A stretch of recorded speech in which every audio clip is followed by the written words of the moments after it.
Welcome po muli sa ating YouTube channel. For today's video guys ay gagawa tayo nitong napakasarap na choco butternut donut. Ayun, may nag-request na nito nakaraang buwan guys, kaya ngayon gagawin na natin siya. At hindi lang ito yung gagawin natin isang flavor lang, dagdag pa tayo dito na isa pang flavor, yung chocolate streusel na donut. Sobrang nagustuhan ito ng mga kids ko guys at kalasang kalasa daw dun sa binibili naming laging donut. Pwede natin ito ipangbaon sa ating mga kids sa school. Napakasimple lang ng mga sangkap nito guys, makikita lang natin sa ating mga kitchen at sobrang dali lang din niyang gawin. Kahit wala po tayong mixer dito or kahit beginner pa lang, kayang-kaya natin itong gawin. Napakalambot at napakasarap nito guys at sigurado ako magugustuhan nyo ito, kaya wag na nating patatagalin ito. Tara, umpisahan na po natin.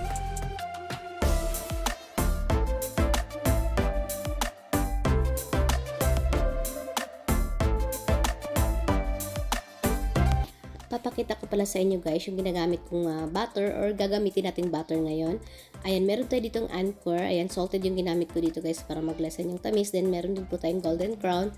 Ayan, pwede namang puro real butter yung gagamitin natin. Kaso lang kung halimbawa pang benta nyo, pwede nyo siyang hatiin half compound butter and half real butter para mas less yung costing natin. Ilagay na rin natin yung ating sugar.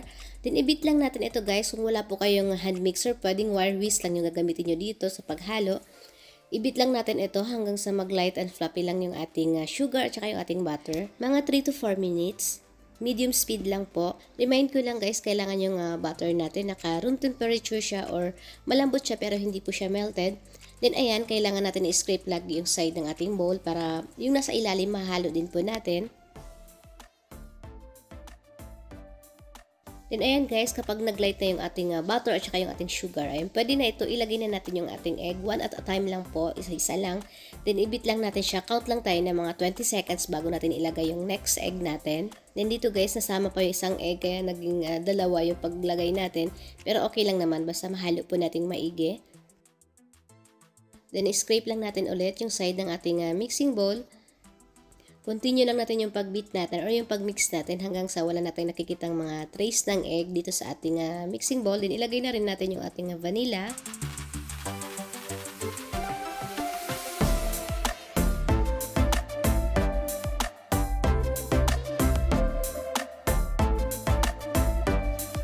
I-sift na natin ngayon or salain lang natin dito sa ating mixing bowl yung ating mga dry ingredients. Ayan, meron tayo ditong all-purpose flour. Pwede rin po kayong gumamit ng cake flour. Doon yung ating cocoa powder at yung ating salt at saka yung ating baking powder. Yung cocoa powder guys, ang ginamit ko dito ay half unsweetened, yung Hershey's. Then, half din po yung black cocoa powder yung pinakita ko sa inyo nakaraan. Then, ayan, i-mix lang natin ito hanggang sa mag-well combine lang yung ating mga dry ingredients. Then, sasalain na natin siya dito sa ating mixing bowl. Balihin natin ko pala sa 3 portion yung pag-add natin ng ating dry ingredients.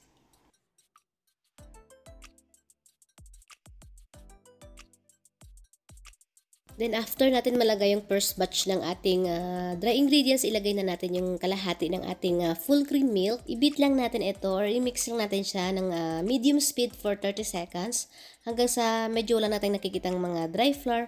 Hindi naman kailangan na halong-halo siya guys kasi haluin pa natin siya mamaya after natin malagay lahat ng ating dry ingredients.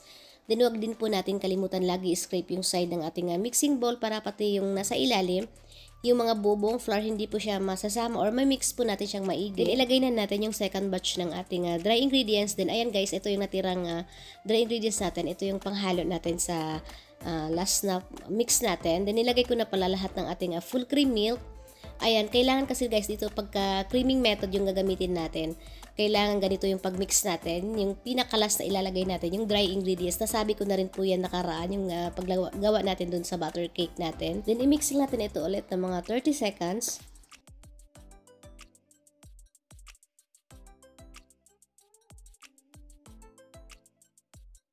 Ilagay na natin ngayon yung last batch ng ating dry ingredients. Pagkatapos kung i-add yung last batch ng ating dry ingredients, i-beat lang natin siya or i-mix lang natin siya ng mga 10 seconds lang guys para hindi po natin siya ma-overmix. Ayan. Then dito gumamit na lang ako ng spatula para mahalo po natin maigi yung ating mixture.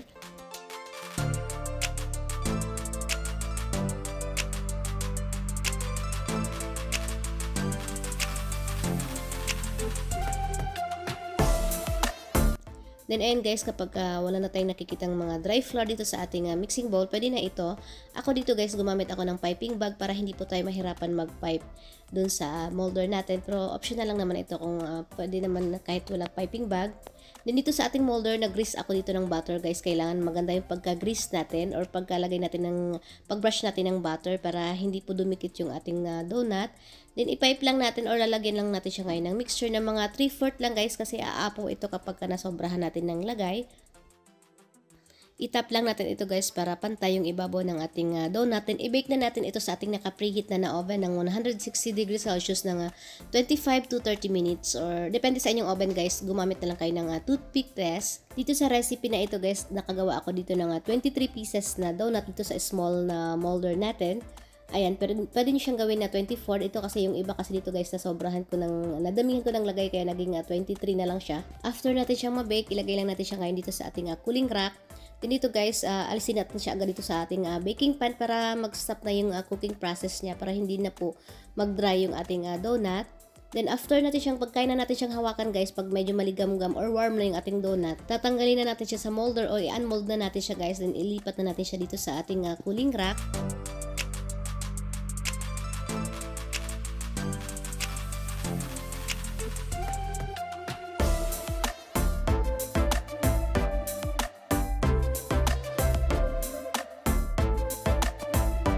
Tusukin lang natin siya guys kapag wala nang sumasamang mixture doon sa ating pangtusok, ibig sabihin luto na yung ating donut.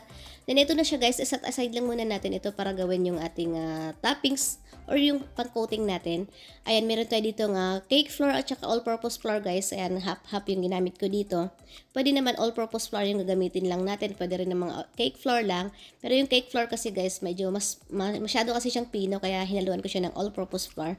Kaya ayan, then i-bake lang natin ito guys ng 15 minutes hanggang sa mag-slightly golden brown lang siya dun sa pag-bake sa kanya. Pwede rin naman kung wala po kayong oven, pwede po ito-toast nyo lang siya sa kawali hanggang sa lumabas lang yung aroma ng flour guys. Sa akin nito, hindi ko na siya pinaabot ng golden brown. Basta lumabas lang yung aroma, pwede na yon. Then dito guys, sa ating isang bowl, nilagay ko na yung ating sugar at saka yung ating food coloring. Wala kasi akong orange na, yung purong orange lang kaya pinaghalo ko yung red at saka yellow para magiging orange yung color niya. I-mix lang natin ito guys kapag medyo nag-moist siya guys, so walang problema yan. Ay mas maganda kasi guys kung sa sugar natin siya ilagay kasi mas madali siyang ma-mix compare dun kapag may dry ingredients na or may flour na mamaya, mas mahirapan na tayo mag-mix kaya mas maganda kung ihalo muna natin yung ating food coloring sa ating sugar. Then ito na yung ating na-bake na cake flour at saka ng all-purpose flour. Ayan, hindi ko na siya pinaabot ng mag-brown talaga guys kasi baka maka-apekto doon sa color ng coating natin. Kaya basta kapag naamoy nyo na yung aroma ng flour or ng cake flour guys, ayan, pwede na yun. Pwede nyo na siyang tanggalin sa oven or pwede nyo na siyang tanggalin sa kawali. Then ayan, sinala ko lang siya ulit guys para mas pino yung ating cake flour o yung ating all-purpose flour. Then gumamit ako dito ng Alaska powder milk. Mas masarap kapag Alaska guys kasi mas malinamnam siya guys. Pero pwede kayong gumamit ng ibang brand. Then i-mix lang natin ito guys. Then ilagay na natin yung ating sugar mixture o yung nilagay natin ng food coloring. Yung food coloring guys, depende na sa inyo kung gaano katingkad yung gusto nyo magiging kulay ng inyong pang-coating. Ayun, basta mag-add lang kayo ng mga add ng food coloring hanggang sa makuha nyo yung tamang kulay na gusto nyo. Then ayun guys, minix lang natin ito. Then nakita nyo guys, medyo maputla yung mixture natin. Huwag kayong mag-alala guys kasi pag nalagay na yung butter natin, mag-iiba na yung kulay niyan, babalik na siya sa dati. Then dito kung medyo napuputlaan pa kayo, kung nakulangan guys sa kulay, pwede naman kayo mag-add ng food coloring pa.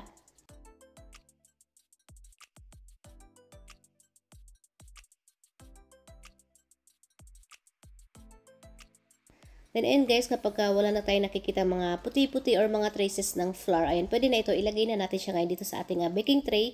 I-bake natin siya ulit guys ng another 10 to 15 minutes hanggang sa matanggalan yung moisture dun kasi nga medyo nagbasa siya guys dun sa sugar na nilagay natin. Pwede nyo rin po siyang hindi i-bake, ilagay nyo na siya sa kawali, then ito-toast nyo lang siya guys hanggang sa medyo matuyo lang yung sugar mixture natin. Then sunod naman natin gagawin yung ating chocolate streusel. Ilagay lang natin yung butter dito sa ating mixing bowl. Nilagay ko na rin yung ating powdered sugar, bali 2 tablespoon lang. Pwede kayo mag-add kung gusto nyo medyo matamis, pero sa akin guys okay na ito. I-mix lang natin ito hanggang sa mag-combine lang yung ating butter tsaka yung ating powder sugar, naglagay na ako dito ng cocoa powder. Add ko lang guys, yung lasa ng ginagawa natin mga bakes.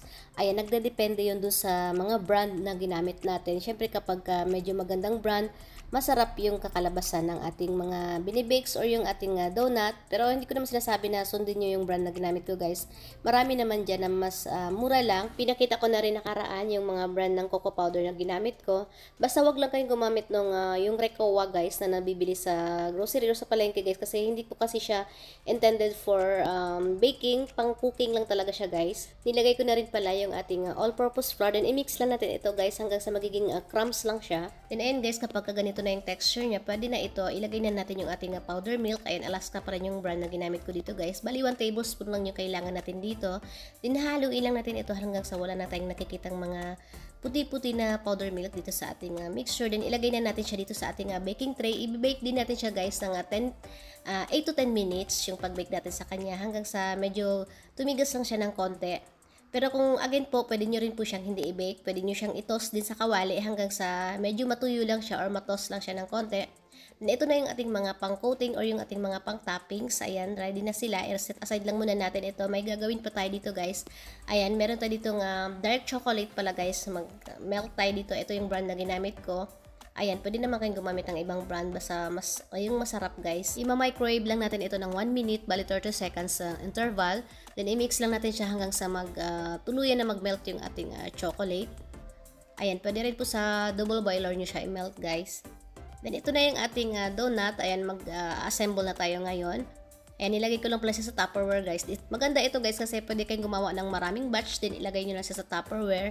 Then halimbawa, kinabukasan nyo na siya lagyan ng coating or ng toppings. Ibabrush lang natin ng melted chocolate yung buong part ng ating donut para dumikit yung ating ilalagay na coating or ng toppings.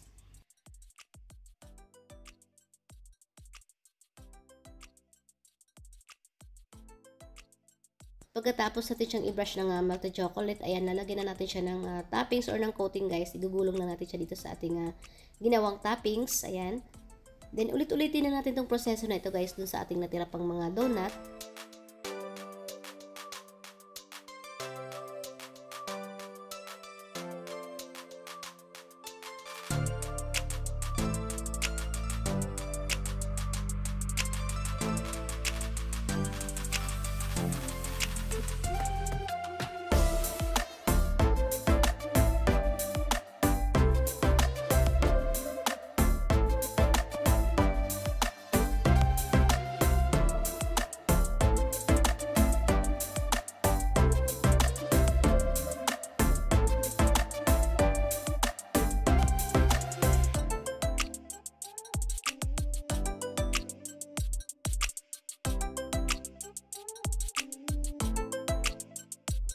Then, ayan, ready na yung ating choco butternut donut at saka yung ating chocolate streusel. Ilagay lang natin siya dito sa ating baking tray. Ayan guys, ito pwede nyo muna siyang i-chill kahit 15 minutes or 10 minutes lang guys para mag-set lang yung melted chocolate na nilagay natin sa kanya. Then, after natin siyang ilagay sa chiller, ayan, pwede na natin siyang ilagay sa box or sa packaging kung balak nyo siyang ipangbenta.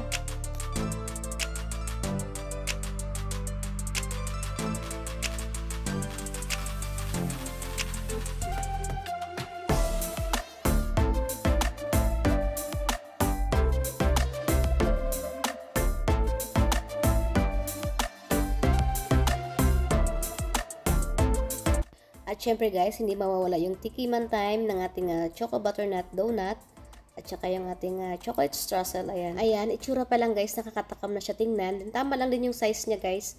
Ayan, kasi kapag medyo malaki na parang nakakaumay na siya tingnan or nakakaumay na siya kainin. Sakto lang itong yung small na molder size na ginamit natin.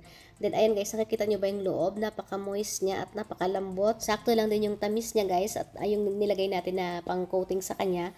Balance lang doon sa lasa ng ating pinaka-cake donut. Then yung melted chocolate, ayan, medyo mapait-pait siya. Sakto lang talaga guys, masarap siya. Napakasarap niya at sigurado ako magugustuhan niya ito guys, lalo na ng mga kids natin. And ito naman yung isang ginawa natin, yung chocolate streusel. Ayan, same lang sila ng texture guys at napakasarap din ito. Mas gusto ko ito guys kasi parang perfect yung combination nila, yung chocolate streusel natin, then yung melted chocolate na nilagay natin, yung binrush natin sa kanya.